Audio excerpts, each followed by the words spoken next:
karena aku tuh ngefans banget sama Pandawa.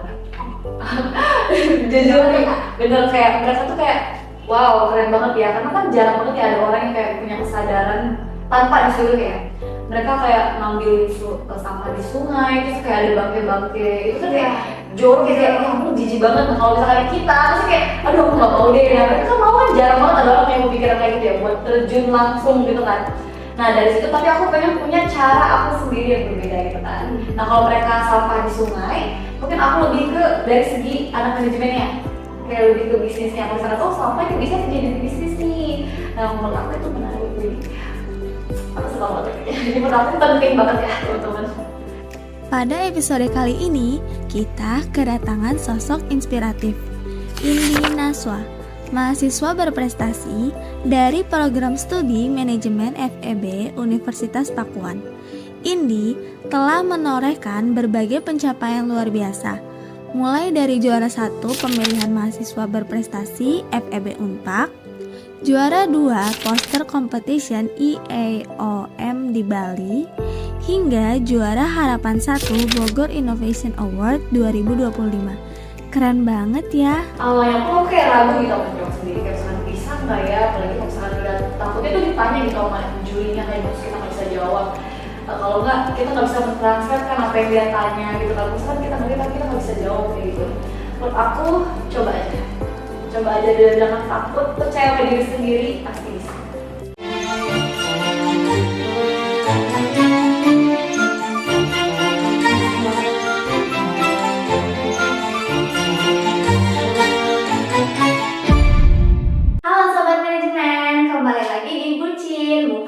Inspiratif, ruang di mana kita berbagi kisah luar biasa dari mahasiswa yang membawa nama baik kampus lewat karya dan prestasinya. Nah, kali ini kita kedatangan sosok inspiratif banget nih. Salah satu mahasiswa berprestasi dari Fakultas Ekonomi dan Bisnis Universitas Pakuan yang baru aja menorehkan banyak pencapaian, mulai dari juara 1 Pilmapres FEB, juara 2 poster competition IOM di Bali, sampai juara Harapan 1 Bogor Innovation Award 2025. Langsung aja kita sambut Kak Indi Naswa. Halo semuanya, tadi apa nama ini acaranya? Bucin Kak, Bucin. Ya. Thank you untuk Bucin Team dan juga kakaknya udah undang aku, such a big honor for me. Biar makin akrab nih Kak, boleh langsung kenalan aja nih nama lengkap, jurusan, dan ceritain sedikit tentang keseharian kakak, kayak kegiatan kampus, hobi, dan hal menarik. Halo semuanya, aku Indi Naswa, aku mahasiswa semester 5 dari program studi manajemen. Seperti katanya aku baru aja nobatin, seperti katanya bilang ya, aku baru nobatin jadi Pilmapres atau mahasiswa berprestasi dari program studi manajemen tingkat fakultas. Untuk keseharian aku, sekarang ini aku lagi selain kuliah ya, lagi sibuk ada lomba P2MW. Selain itu hobi tadi ya? Iya, hobi aku biasanya nonton film kayak drakor, dracin, atau film-film barat yang film Hollywood kayak gitu sih. Kalau nonton gitu biasa kakak di hari-hari senggang apa? Di saat sebenarnya kalau misalkan senggang kadang agak sibuk yang ngerjain tugas juga, jadi aku ngerjain tugas sambil drakoran, jadi 2 layar. Biar ini ya Kak, biar nggak stres, bener-bener nggak stres, kayak gitu caranya. Keren juga. Oke Kak Indi, kita mau bahas satu-satu perjalanan prestasi kakak nih. Mulai dari Pilmapres dulu kali ya? Oke, boleh. Aku sempat lihat kakak jadi juara di tingkat prodi, bahkan lanjut sampai tingkat fakultas. Bisa cerita nggak sih Kak, ide atau gagasan apa sih yang kamu angkat waktu itu? Gagasan utamanya tentang apa gitu? Kalau dari Pilmapres itu kan prestasi dari sebelum-sebelumnya itu dikumpulin, lalu ada poinnya prestasi kampus atau mungkin wilayah kayak nasional atau internasional. Nah itu ada saingannya juga. Nah dari poin-poin itu dihitung, lalu di vote ini yang paling besar siapa. Nah selain dari prestasi yang udah kita lakukan sebelumnya itu, untuk Pilmapres ini ada gagasan gitu, ada ide gagasannya. Nah untuk ide gagasannya itu aku inline sama penelitian aku sebelumnya tentang Magot BSF. Nah dimana disitu aku kembangin diri aku tentang nama brand itu Magic Boost. Nah dimana Magic Boost ini udah pernah ke Vietnam. Betul. Jadi kita udah pernah lomba di Vietnam dan dapat silver medal atau juara 2. Nah dari ide itu aku kembangin lagi untuk bisa bertahan di Pilmapres. Gitu. Menarik banget sih Kak ini. Kok bisa sih Kak kepikiran topik itu gitu? Jadi sebenarnya kenapa aku pilih Magot karena itu inline dari penelitian aku waktu semester 2 Kak. Jadi waktu sama dosen pembimbingnya Bapak Dr. Abel Gandhi, disitu dari semester 2 tapi gak langsung menang Kak, gagal dulu. Iya. Ada tantangannya sih. Betul, karena kan gak terlalu ngerti nih magotnya apa nih. Terus maksudnya dia kan dari lalat, saya mikirnya lalat kan jorok ya, kok bisa jadi magot. Nah ternyata dia tuh dari lalat black shoulder fly. Nah dari semester 2 itu waktunya 6 bulan tuh kayak mengerti tentang materinya. Nah dari semester 3 itu udah mulai kayak publikasi paper dan international conference dan juga ikut lomba lainnya gitu. Keren banget sih Kak. Pas ngomongin kompetisi Pilmapres ini kan pasti banyak banget tuh ide hebat dari peserta lainnya. Menurut kakak sendiri apa sih yang bikin ide kakak waktu itu terlihat lebih menonjol dan akhirnya menarik perhatian juri? Karena sebenarnya aku nggak terlalu tahu nih ide dari lawan aku apa karena kita nggak digabung, kita di ruangan yang terpisah. Tapi mungkin dari ide aku sendiri aku kaitkan dengan SDGs. Isu-isu lingkungan yang memang lagi disorot nih sama Bapak Presiden kita. Terus aku juga ngangkat Pandawara yang pahlawan sampah, itu aku kaitkan juga. Dan emang isu lingkungan ini kan memang lagi highlight banget. Terus Indonesia juga, apalagi Kota Bogor nih, sampahnya itu emang tinggi banget. Nah, kalau misalkan sampah plastik bisa diolah, nah sampah organiknya gimana nih? Apakah cuma bau doang? Nah, ternyata sampah organik ini aku ambil buat pakan buat magotnya. Nanti magot ini dirubah, kita olah jadi pakan ikan lele. Jadi ada nilai ekonomis. Bisa dibisnisin di situ. Iya sih, keren banget sih Kak. Menurut kakak apa sih tantangan terberat waktu ikut Pilmapres? Betul, ada tantangannya. Jadi waktu aku lomba Pilmapres itu aku lomba Singapore Campion. Nah jadi sebenarnya tadinya aku mau ngelepasin Pilmapres karena aku merasa kayaknya lebih enak di Singapore Campion juga nih.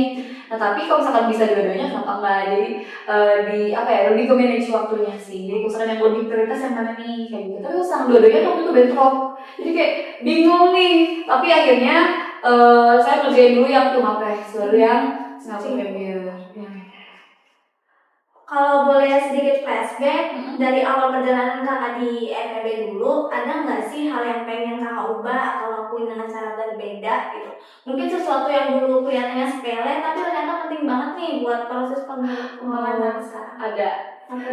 Aku kan belajar bahasa Inggris nih. Itu aku belajar bahasa Inggris tuh dari nonton film, terus dari kehidupan sehari-hari, enggak yang secara les, enggak secara terdidik kayak lihat tutor YouTube itu enggak. Nah, mungkin kalau misalkan bisa kembali lagi, mungkin lebih fokus, mungkin aku bakal les bahasa Inggris biar lebih oke lagi karena di lomba-lomba itu bahasa Inggris udah benar-benar banget. Bahkan ada yang paper kayak pakai bahasa Inggris kayak international conference itu publikasi pakai bahasa Inggris. Nah sebenarnya kalau international conference itu di translate, tapi pas presentasinya itu kan pakai bahasa Inggris, tanya jawab, terus interaksi kita sama yang lainnya mungkin. Jadi buat kalian semua nih yang merasa bahasa Inggris itu penting, oh enggak penting banget nih dari sekarang harus belajar. Tapi lebih ngerasa apa ya? Lewat les gitu daripada belajar lewat film mandiri. Kalau dari film kan cuma kayak kita nggak terlalu tahu grammarnya kayak gimana, apakah udah bener kata-katanya. Kalau misalkan di les mungkin bakal lebih tertata. Terus kalau di les kan bisa kayak belajar TOEFL, IELTS kayak gitu. Nice. Nah sekarang kita lanjut lagi nih ke prestasi kakak yang lain di IOM di Bali. Aku penasaran banget sih Kak, gimana ceritanya kakak bisa tahu dan akhirnya mutusin buat ikut kompetisi internasional ini. Apakah dari dosen, teman, atau kakak sendiri yang aktif dari kesempatan? Sebenarnya itu awalnya itu aku nggak tahu IOM itu apa. Nah terus aku dapat rekomendasi buat ikut IOM karena ide Pilmapres ini pengen berkelanjutan. Nah jadi dari Pilmapres ini ide gagasannya aku bawa ke IOM. Nah dan IOM itu organisasi di Universitas Pakuan dan kebetulan aku sebagai ketuanya. Nah jadi dari masing-masing prodi dari FEB itu kan ada 3 tuh, manajemen, akuntansi sama bisnis digital. Nah kita tuh ngambil perwakilan buat datang ke Bali ke international conference itu. Jadi bukan aku sendiri, ada juga teman dari bisnis digital dan juga akuntansi. Nah kita di situ tuh kayak presentasi buat ide gagasan kita buat nanti papernya dipublikasi di IOM-nya. Aku juga sempat lihat di Instagram kakak, topik posternya tuh Organic Waste Management with the Tentalis Model. Boleh dijelasin secara sederhana nggak apa sih sebenarnya Pentahelix model itu dan kenapa model ini cocok banget buat mengatasi masalah salur? Betul. Sebenarnya itu kenapa ada posternya itu karena dari paper kita rubah ke poster. Kalau paper kan tulisan doang Pak. Iya. Itu kadang kayak mumet gitu kan bacanya. Nah dari IOM ini kayak ngadain lomba lagi nih dibuat poster. Nah dari itu aku tuangin ke poster biar para jurinya itu bisa nangkep gitu ide permasalahannya, solusinya bahkan sampai ke hasil bahasannya. Nah kalau kenapa ada pentahelix? Jadi pentahelix ini teori Kak. Nah, jadi dia tuh ngambil 5 pemangku kepentingan. Nah, dari 5 itu aku ambil 5 atau 6 ya, saya agak lupa ini. Nah, itu ada pemerintah, government, ada bisnis, pokoknya ada 5 atau 6 ya, saya lupa deh. Seingatnya. Oke, 5 atau 6. Nah, kenapa dia pentahelix? Karena kalau misalkan menyelesaikan masalah sama itu nggak bisa sendiri, nggak bisa cuma ngandelin pemerintah. Tapi kalau misalkan dari masyarakatnya aja nggak aware, nggak pilih-pilih sampah, kalau misalkan buang-buang aja itu sungai kan kayak buruk ya, kayak buruk lingkungan juga kan. Nah, dari pentahelix ini kita mengajak semua pemangku buat sama-sama menghandle sampah. Bahkan dari bisnis sendiri itu ada Bumi Farm, dia sebagai hero, dimana dia ngambil sampah dari masyarakat terus dia jadi bisnis kayak gitu. Jadi intinya itu lebih ke awareness kalau misalkan mau menanggulangi masalah sampah itu kita butuh seluruh stakeholder dan pemangku kayak gitu. Kalau dari pengalaman kakak sendiri nih, kenapa isu waste management ini penting banget buat diangkat sekarang? Apa ada hal yang tertentu yang bikin kakak merasa topik ini harus lebih diperhatiin sama anak muda? Betul.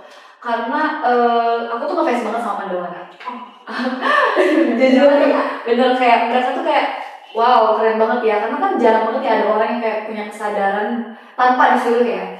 Mereka kayak ngambil sampah di sungai, terus kayak ada bangke-bangke, itu kan kayak jorok kayak ya ampun jijik banget. Nah kalau misalkan kita pasti kayak aduh aku nggak mau deh. Nah mereka kan mau kan jarang banget ada orang yang pemikiran kayak gitu ya buat terjun langsung gitu kan. Nah dari situ tapi aku pengen punya cara aku sendiri yang berbeda gitu kan. Nah kalau mereka sampah di sungai, mungkin aku lebih ke dari segi anak manajemennya, kayak lebih ke bisnisnya. Kalau misalkan oh sampah ini bisa jadi bisnis nih. Nah menurut aku itu menarik, jadi aku suka banget ya. Jadi menurut aku itu penting banget ya teman-teman. Boleh ceritain gak sih Kak, gimana sih alur kompetisi waktu di IEOM Bali? Mulai dari pengumpulan karya, seleksi, sampai ke tahap presentasi dan sesi tanya jawabnya sih Kak. Gimana tuh? Kalau awalnya itu saya dikasih tahu dosen nih mau ada international conference. Nah itu saya daftar, udah saya daftar online, bayar kampus yang bayar. Karena kalau bayar harganya kan kampus saya bayar. Nah udah itu publikasi, kalau misalkan ada revisi atau apa nanti dikasih tahu sama pihak IOM-nya, terus dikumpulin masukin ke situs. Udah masukin ke situs itu nanti disuruh kayak beli tiket apa ya, kayak tiket makannya sama tiket minumnya itu dari kampus juga. Terus akhirnya kita terbang tuh tim kan dari Bogor ke Bali buat present di depan jurinya gitu. Alurnya sih kayak gitu kan. Berarti cuma mempersiapkan diri aja? Betul, diri dan persiapan mental. Karena dicetak nanti presentasinya. Gitu kan. Karena kan dia di depan negara-negara Asia lainnya. Jadi kayak agak deg-degan karena kan sejauh ini aku international conference cuma online Kak. Kalau online kan kayak ya udah gitu, nggak terlalu deg-degan. Tapi ini benar-benar di depan dan mahasiswa. Oh waktu itu aku di depan mahasiswa S3. Wah, terus saya betul masuk ruangan kayak ini S3 gitu kan kayak bukan level S1, sedangkan yang lain tuh ada juga S1 nya, aku nggak ada S1-nya. Nah itu dari itu aku kebagi pertama presentasi. Wah, terus kayak terus majukan ke depan. Itu takut banget Kak, takutnya kayak sidang skripsi atau kayak gimana kan, tapi intinya ya tenang aja dulu, tenang. Terus ada bulinya Kak, karena kan dia dari berbagai negara kan. Aku tuh sepemikiran aku tuh cuma Asia, tapi ternyata ada sampai dari Australia. Dan dari Australia aku kayak deg-degan banget sih ngomong iya, tapi tenang. Keren sih Kak. Dari kompetisi nasional kayak Pilmapres nih, apa yang perbedaannya paling kerasa di IEOM ini dari segi penilaian atau bahkan tantangannya? Beda banget. Kalau IOM itu kan, kalau Pilmapres itu kan ngumpulin apa ya, kayak prestasi sebelumnya itu dihitung, dikumpulin data-datanya, bener gak ini prestasinya, kayak buktinya apa. Nah itu kan lumayan PR banget ya, nyari dari awal sampai akhir gitu kan. Itu sampai bener-bener Pilmapres itu bener-bener dicaca banget Kak. Kayak misalkan kamu publikasi, paper kamu mana? siapa yang publikasinya, buktinya apa, presentasinya mana buktinya gitu loh, kayak bener-bener bukti gitu lah. Jadi kayak harus scroll lagi handphone dan kayak aduh mana di berkas-berkasnya. Nah kalau Ayo Mbak itu lebih ke persiapan data-data kita dari paper kita, kayak datanya itu bener ada nggak, misal saya ngambil data sampah nih di internet, datanya itu segini tuh beneran ada nggak kayak gitu, terus solusinya apa dari kamu, kayak gitu sih, beda banget soalnya. Kalau di Pamres berarti lebih kayak bukti-bukti. Iya, kalau Ayo itu lebih ke validasinya, gimana nih hasilnya, permasalahannya apa, kayak gimana. Dari semua pengalaman di IOM itu apa sih hal yang paling berharga yang kakak pelajari? Mungkin nggak cuma soal kompetisinya tapi juga tentang diri kakak sendiri. Sebenarnya karena kan usaha internasional corporate akurasi itu cuma presentasi. Nah kalau IOM ini ada yang berbeda, dia ada poster kompetisi. Nah poster kompetisi ini menurut aku berkesan banget ya, karena selain aku nampilin poster terus presentasi di depan orang yang nanya, nah saya tuh bisa nanya ke orang lain lagi, dan itu tuh berkesan banget karena ada yang dari Korea, ada yang dari Jepang. Jadi tambahin. Betul, jadi kayak kita bisa kenalan, bisa kayak nyari temen dengan etnis mereka yang berbeda, pola pikir mereka yang berbeda, kayak wow enak banget ya, kayak pola pikir aku kalau lumayan kebuka juga, kayak bertemu orang pintar gitu, kayak oh ya orang pintar banget ya, kayak seru banget, bener kayak wow, kayak bukan sih, kayak terkesima gitu kan, kayak dari bener terkesan. Itu pengalaman yang benar-benar membekas. Karena kalau misalkan cuma present doang, ya udah dia maju terus kayak memperhatiin doang, nggak kayak ngobrol interaksi kayak oh ini gini ya, kayak gitu. Jadi dapet banget banyak pemain poster. Dan setelah sukses di ILM di Bali kemarin, langkah selanjutnya apa nih kak? Kayak ide ini mau dikembangin lagi jadi riset lanjutan, proyek sosial atau bahkan bisnis? Ada lanjutannya kak, karena kan dari IOM ini sama dari Demapers ini kan saya ada lanjutannya P2M.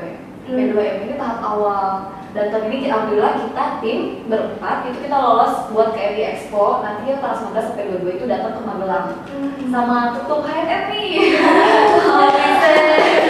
Kita datang ke Magelang, terus kalau misalkan alhamdulillah yang sangat menang, nanti tahun depannya kita bakal lanjut lagi ke tahap berkembang buat P2MW-nya. Buat teman-teman mahasiswa yang pengen ikut lomba internasional tapi masih ragu, agak takut nggak bisa, apa sih pesan dan motivasi kakak buat mereka? Awalnya aku kayak ragu gitu sama jawab sendiri, kayak misalkan bisa nggak ya, apalagi kalau misalkan udah takutnya tuh ditanya gitu sama jurinya, kayak terus kita nggak bisa jawab. Kalau nggak kita nggak bisa mentranslate kan apa yang dia tanya gitu. Kalau misalkan kita bagi tapi kita nggak bisa jawab kayak gitu. Menurut aku coba aja dan jangan takut, percaya pada diri sendiri, pasti bisa.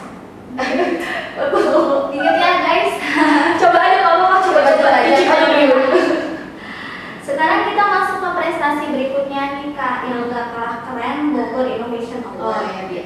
Gimana ceritanya kakak dan tim bisa tahu lalu akhirnya tertarik buat ikut kompetisi ini? Kalau dia itu kan emang dari tahun lalu tuh udah kayak terkenal ya ajangnya. Jadi emang udah tahu tuh, terus kita udah kayak dia tuh kapan bukanya. Terus kita lihat pengumumannya tuh, terus untuk tim itu dibentuk sama dosen. Dan kemungkinan dan kebetulan si tim itu emang udah kenal sama Magot dari sebelumnya, karena mereka udah pernah lomba sendiri nih tentang ide mereka.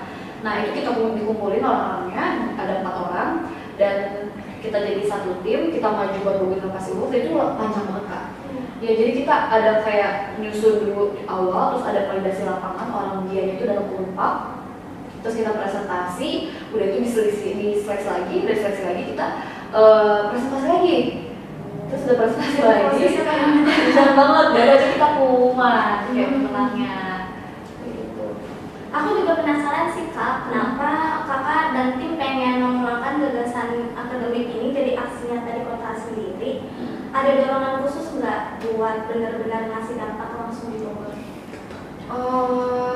Sebenarnya sejauh ini kan kita cuma kalau lomba itu cuma teori doang ya, nggak kayak bener-bener turun ke lapangan kayak gimana. Nah kali ini ada yang berbeda karena dari BBM ini dan dari dia ini kita produksi sendiri. Jadi bukan cuma ngomong doang, tapi kita ada produksi sendiri, ngambil sampah dari masyarakat, terus sampahnya itu kita buat pakan si magotnya, dari magot kita olah sendiri, kita giling sendiri kak, produksi sendiri. Terus dari produksi sendiri akhirnya jadi produk, kita bawa ke Bogor Inovasi Award. Dan kita juga selain memproduksi buat dijadiin bisnis, kita juga ngadain sosialisasi ke masyarakat. Kita kasih tahu masyarakat nih kalau misalkan sampah organik bisa diolah kayak gini. Nah kita tuh kerjasama sama KWT. KWT itu apa?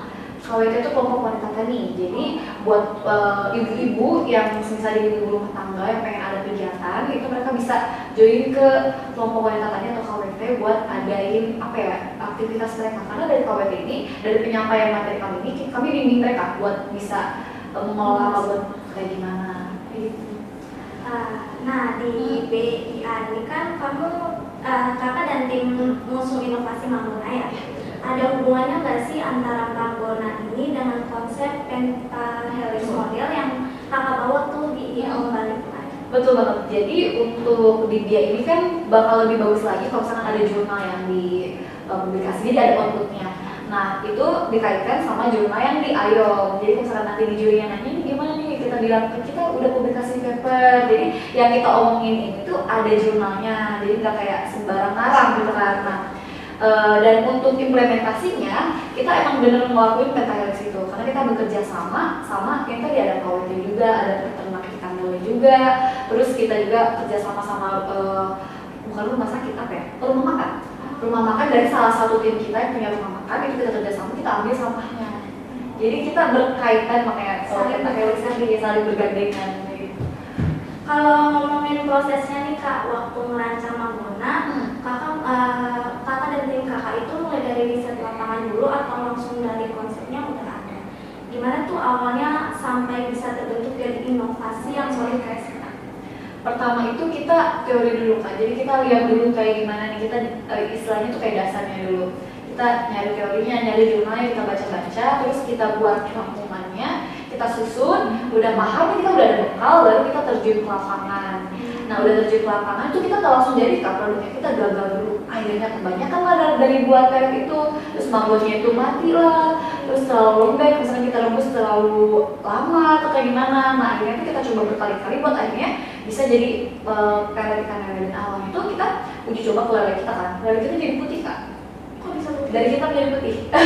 Emang kurang nggak pas gitu kan. Akhirnya kita uji coba lagi, kita uji lagi juga biar produk kita benar-benar bagus buat ikan lelenya, buat meyakinkan juga kan. Kalau misalkan kita jual ikan lele tapi lele orang mati kan kita, aduh bisa juga ya.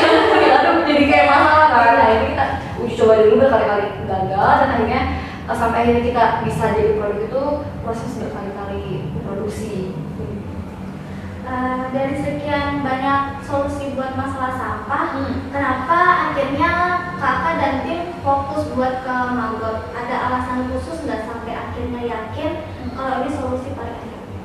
Karena kalau misalkan solusi lain belum tentu tuh dia zero waste. Jadi zero waste tuh masih ada ninggalin sampah.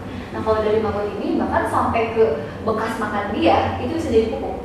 Jadi benar-benar nggak ninggalin sampah banget. Makanya kita yakin kalau misalkan kita bawa Manggot nih bukan cuma produk yang kita dapat, bukan cuma pakan ikan lele, tapi juga pupuk kasbot yang bisa kita jual. Nah selain jadi pelet ikan, itu dia bisa jadi skincare kan sebenarnya. Skincare, entah itu facial wash atau serum. Cuman belum terlalu teliti karena kita butuh orang kimia kan. Dan karena kita orang manajemen ya, kita nggak terlalu paham. Kita butuh narik orang kimia buat bener gini gizinya segimana. Karena paper dan jurnal itu ada. Keren sih kalau itu bisa jadi. Iya kan, skincare Manggot. Nah, sebenarnya apa sih kak keajaiban dari si Manggot ini sampai bisa jadi solusi utama pengelolaan sampah organik? Kok bisa hal kecil kayak gitu punya dampak sebesar itu? Betul, sebenarnya Manggot ini kan bukan kita yang ciptain, dia memang udah ada. Dia itu ada lalat kan, namanya itu lalat BSF. Lalat BSF ini beda dari lalat yang jorok atau kayak gimana. Dia itu agak besar ukurannya, dan itu disebutnya kalau bahasa Indonesia lalat tentara hitam. Jadi warnanya hitam dan agak gede ukurannya. Nah si lalat ini luar biasa banget kak. Jadi dia itu hidup nih, life cycle kayak kupu-kupu, ada life cycle-nya kan dari kupu-kupu sampai ke ulat. Nah ini pun lalatnya sama, dari lalat dia ke Manggot, dan hidup itu cuma 2 minggu. Nah itu bentar banget kan. Nah mereka nih kawin kan, si betinanya itu mati setelah dia ngeluarin telurnya. Kalau misalnya si jantan lahir setelah kawin, mati setelah kawin. Jadi hidupnya bentar banget. Nah dari telur itu dia ke baby Manggot, dari baby Manggot ke Manggot terus ke pupa kayak gitu. Nah dari life cycle itu benar banget kan cuma 2 minggu buat bisa terus berkembang biak kita olah. Jadi 2 minggu panen lagi, 2 minggu panen lagi, 2 minggu panen lagi. dan bener-bener efektif banget ya, karena tadi kan zero waste juga dan manfaatnya kemana-mana kayak gitu. Dan bahkan ada yang bilang itu halal, tapi ada yang bilang juga haram, jadi bisa dimakan buat manusia ataupun tergantung sampah yang dimakan babat ya. Kalau misalkan sampahnya itu sampah asal aja tuh mungkin haram, tapi kalau misalkan yang dimakan babat itu mungkin berdolai itu halal karena nutrisinya bagus juga. Oh ya, selain itu juga, selain jadi pakan ikan lele, terus juga jadi skincare dan pakan ikan yang lainnya, dia bisa buat luka, kayak jadinya kayak betadine gitu. Jadi ada antiseptiknya. Bagus ya. Luka buat luka apa gitu? Luka terbuka atau mungkin bekas luka kayak bekas, kalau misalkan bekas luka kan ada bekasnya kan? Iya bekas kayak Nah, kita kan kalau misalkan mau ngilanginnya pakai baby oil atau kayak gimana? Iya. Itu bisa kalau kayak gitu. itu dipakai apanya? Minyaknya, Minyak. jadi gini-gini, dioles-oles. Berarti Tapi tapi karena untuk anak manajemen terlalu jauh ya, jadi kita lebih ke pakan ikan dulu gitu. Tapi kalau misalkan kedepannya kita ada nih anak kimia atau anak farmasi yang apa ya pengen join, boleh. Selanjutnya nih Kak, ada nggak sih nilai sosial atau ekonomi yang muncul dari penerapan Magona ini? Mungkin dampaknya ke masyarakat sekitar atau peluang usaha yang bisa berkembang. Kalau ke masyarakat sekitar ya, karena kita tuh ada program namanya Waste Rangers. Waste Rangers itu kita menukar sampah yang dari masyarakat, kita tukar jadi sembako. Jadi masyarakat tuh mengumpulin sampah, kita kasih ember sampah organik sama non-organik setiap rumah dia. Dan sampah itu mereka kumpulin dan dikilo, dan dari hasilnya itu kita barter dengan sembako, entah itu telur, minyak atau mie. Jadi kan masyarakat juga ikut merasakan dampaknya juga ya. Nah selain itu juga kita kasih edukasi tadi Kak, kalau misalkan ada masyarakat yang mau buka usaha nih di bidang mabut, atau misalkan dia punya tanaman yang pengen butuh pupuk mabut kayak gimana, kita kasih pembekalan kayak gimana dari seminar itu. Wah, perjalanan Kak ini luar biasa banget ya. Dari Pilmapres, yang di Bali, sampai Bogor Innovation Award. Kalau dari 3 prestasi besar itu nih Kak, mana yang paling berkesan buat Kakak secara pribadi dan kenapa momen itu terasa paling spesial dibanding lain? Ayom. Yang pertama ayomnya. Kenapa? Karena ayom itu pertama aku Bali. Jadi itunya jalan-jalan, karena aku udah lama tuh nggak ke Bali Kak. Jadi kayak throwback gitu kan ke Bali. Nah selain itu juga saya dapat teman Kak dari Korea, dari Jepang, bahkan dari Australia. Even usia gamenya sangat jauh banget nih, karena kan ada juga beberapa di bawah saya, tapi karena kenal mereka tuh pinter, jadi pola pikir aku ya terbuka. Oh ada yang begini ya, itu mereka yang kayak tentang AI Kak. Mereka nyiptain AI versi ChatGPT, tapi versi negara mereka, versi dia sendiri. Itu kayak keren banget. Tapi saya uji coba gitu AI-nya, kayak wow ini pinter banget, gimana tuh temen dia makan aku yang sepinter kayak gitu kan. Terus ada juga yang dari Jepang. Sebenarnya mereka nggak terlalu bisa bahasa Inggris kayak beberapa mahasiswa, jadi saya pakai Google Translate. Tapi karena ide mereka keren banget, terkesan. Terus saya diajarin beberapa kata bahasa Jepang. Terus ada juga orang Korea yang bener-bener pinter. Jadi saya terbuka, jadi langsung wah Indonesia tuh pinter-pinter loh, badan ini ada gini. Terus mereka culture-nya beda-beda, kayak nyari teman dari luar negeri tuh enak banget kayak. Jadi terbuka, ya benar. Jadi berkesan.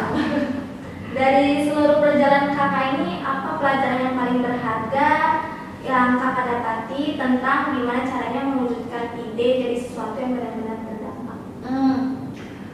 Aku sih mikirnya apapun idenya, misalkan nggak ragu nih idenya kayak gimana, trust the process, percaya di prosesnya, percaya pada diri kamu sendiri. Entah bagaimana, kadang tuh pusing Kak, karena kan kayak apa sih gak ngerti, kadang gitu kadang kayak uji coba gagal, coba lagi ada apa-apa. Karena sukses tuh gak jauh dari gagal kan, pasti gagal dulu baru sukses. Gimana sih Kak biar nggak gampang nyerah gitu? Gampang nyerah ya? Kalau misalkan aku dibilang mumet juga mumet banget Kak. Kalau misalkan aku ngerjain sesuatu nih, terus kayak produksi itu tadi kan gagal mulu, nah ya hasilnya berhenti dulu, entah kita mau ngapain, mau healing dulu, karena kan orang tuh beda-beda cara apa ya handle stres mereka, kan tuh stres yang gagal. Nah kalau aku caranya itu, aku nonton drakor, aku ngeliat orang tampan dulu, Emang orang tua ini membangkitkan kan? Bener, bisa kayak menghilangkan stres, kan ada jurnalnya tuh. Itu bener aku rasain sendiri, aku ngeliat opa aku dulu, nah itu K-pop drakor atau mungkin K-pop musik kayak konten mereka, misalkan Seventeen, BTS, kan mereka ada kontennya. Aku nonton mereka dulu Kak, itu kayak bener-bener kayak press aja gitu Kak, kayak mata ikut press, pikiran ikut press, nanti tugas lagi mumet lagi, drakoran lagi.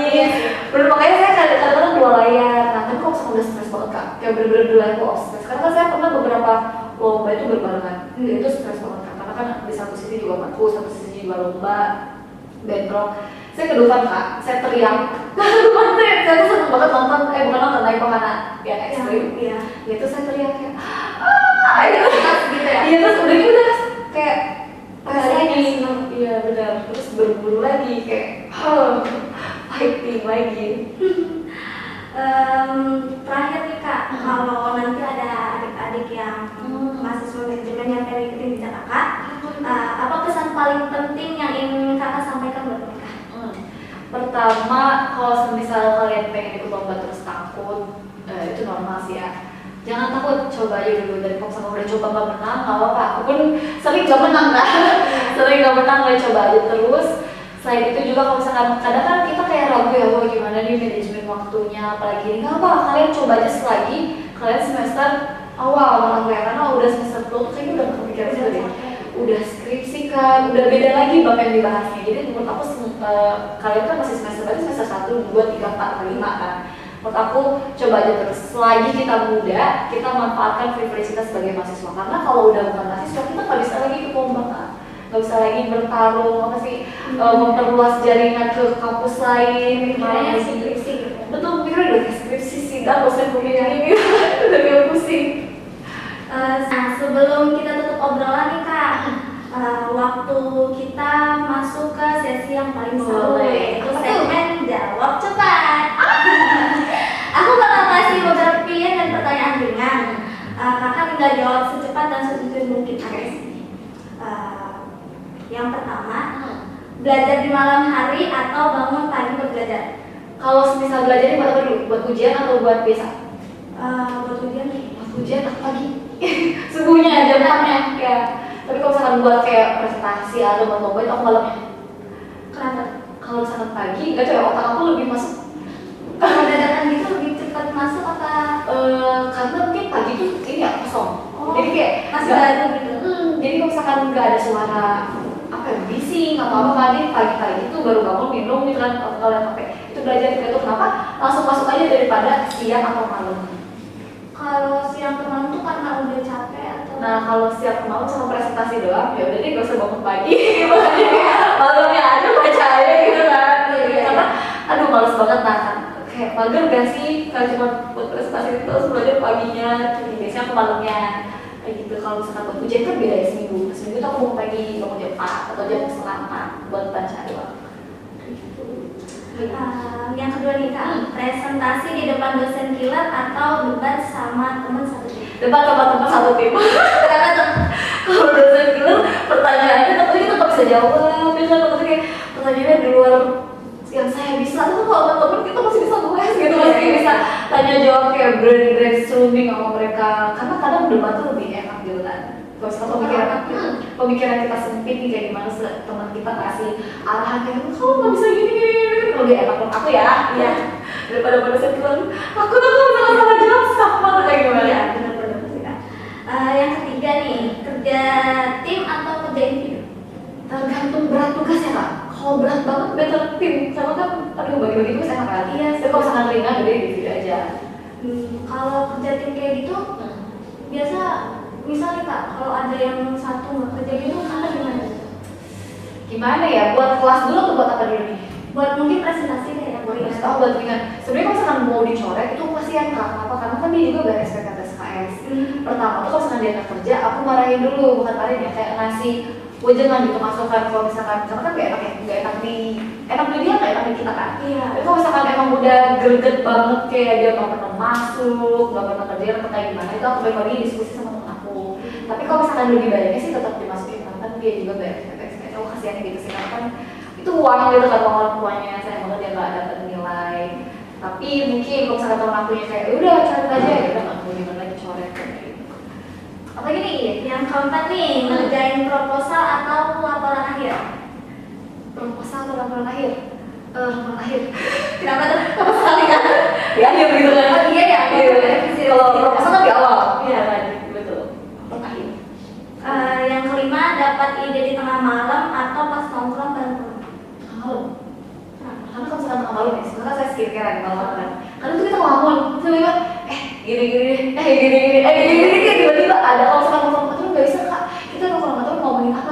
dan A ke Z. Iya. Gak muncul inovasi itu deh. Tapi pas nongkrong itu nggak pernah tiba-tiba muncul ide gara-gara teman ngobrol ini. Bisa sih, ada jadi jadinya kayak diskusi ide kan. Iya. Nah tapi menurut aku kalau aku pribadi ya, idenya itu muncul tiba-tiba kalau misalkan lagi ngelamun.